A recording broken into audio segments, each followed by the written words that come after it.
Obsession just dropped on Peacock last night, and I'm really impressed. The movie was only made for $750,000, but if there's anybody who knows how to get a lot out of a little, it's Blumhouse. They've made so many really good movies for next to no money at all that have done well in the box office as well as with the critics, and you can add Obsession to that list now too. It's made by Curry Barker, who's a YouTuber, and it's really impressive to see somebody from the YouTube space do this well in a major motion picture. I knew there was a lot of good YouTubers out there, but this is a really quality film for anyone, let alone someone from the YouTube space. So it makes me really excited to see what other YouTubers out there can make something this good. He has another horror film from 2 years ago called Milk and Cereal. I've never seen it, but I'm definitely going to go back and watch it after this. Now, besides the great Andy Richter, there's a cast of mostly just 4 relatively unknown young actors. Indy Navarrete plays Nikki. She's from 13 Reasons Why. Michael Johnston plays Bear. He's from Teen Wolf, not the Michael J. Fox film, the show. He was not alive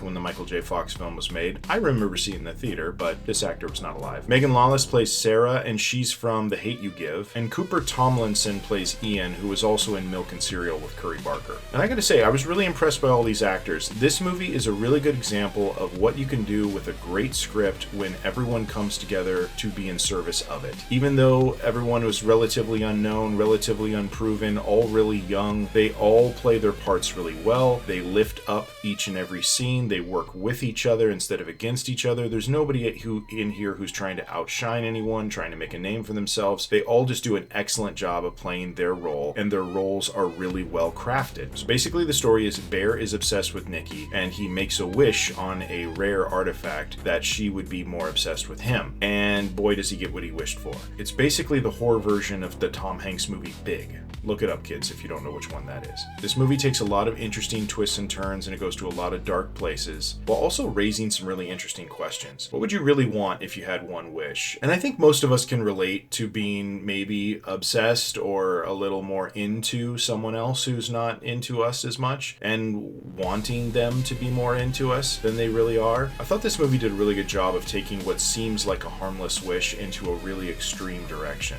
Boy, does it really follow that thread and see how horrific being obsessed with someone really can be. And a lot of that is due to the writing, but it's also due to the acting of Michael Johnston, who at times you hated because he was just so pathetic or selfish, but other times your heart broke for him because he was so pathetic. But Michael Johnston played the role in a really earnest way. He never felt like a caricature. He never felt like somebody who was too pathetic. He felt very real, and you just more than anything kind of wanted to root for him, but at times you really couldn't because he was so selfish. But the real standout acting in this, I think, had to come from Indy Navarrete, who's only 5 foot tall, but she was so intimidating during most of this film. She jumped between a fairly normal and funny character to someone who was extremely creepy and terrifying, but also could be really annoying on the drop of a dime. I was impressed by her physical acting. She was really able to contort her face and body into a lot of different awkward positions that really came across as creepy, and it really elevated the creepy tone of the film. I wouldn't call this movie scary, even though it is definitely a horror film. I would call it unsettling. Pretty much every scene of this movie is unsettling. Either you don't know what's going on, or you're kind of expecting something to kind of jump out and happen right in your face, and that does happen a couple of times. There is a couple of parts that are pretty graphically violent. It's over with quickly, and it's not too much, and I do think it's not gratuitous. It does really work well with the story. You kind of need to see those moments in order to be able to believe what you're seeing, because this whole film is kind of fantasy oriented, wishing upon a star or whatever and then getting what you wish for. That's very much rooted in fantasy. But to combine that with horror and also kind of this like young adolescent coming of age story, it really worked a lot better than I thought it was going to, and I was very impressed. Trigger warning, if you're really bothered by animal death, there is a quick pet death scene. I believe it's the second scene of the movie. We don't see it happen. It looks very fake. You can tell it's a puppet and not an actual animal. But if that sort of thing bothers you, just a heads up on that, the fact that it does happen, I believe in the second scene of the movie. So it's very early, and it's over with quickly, and I do believe that it serves the plot. There is a good reason why we see this happen, and it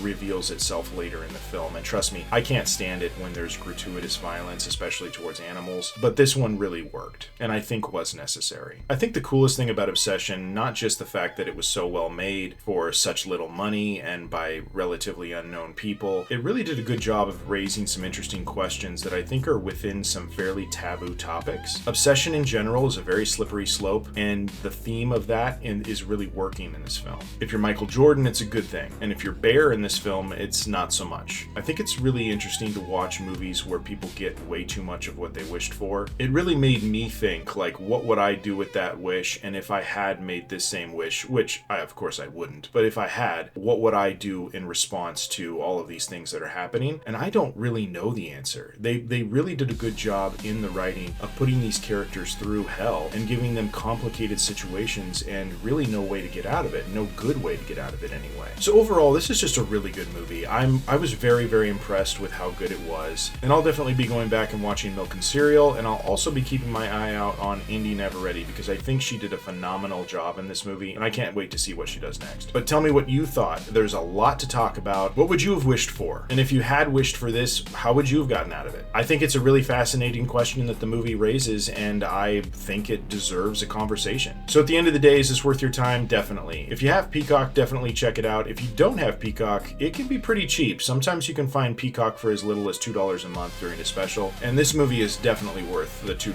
rental fee. So it's definitely worth your time, and thank you for your time today watching this review. I would really appreciate it if you liked, subscribed, shared this with other people who you think might like Obsession or the channel. I'm trying to grow this thing, and I would really appreciate any help, so help me grow the channel already. Come on.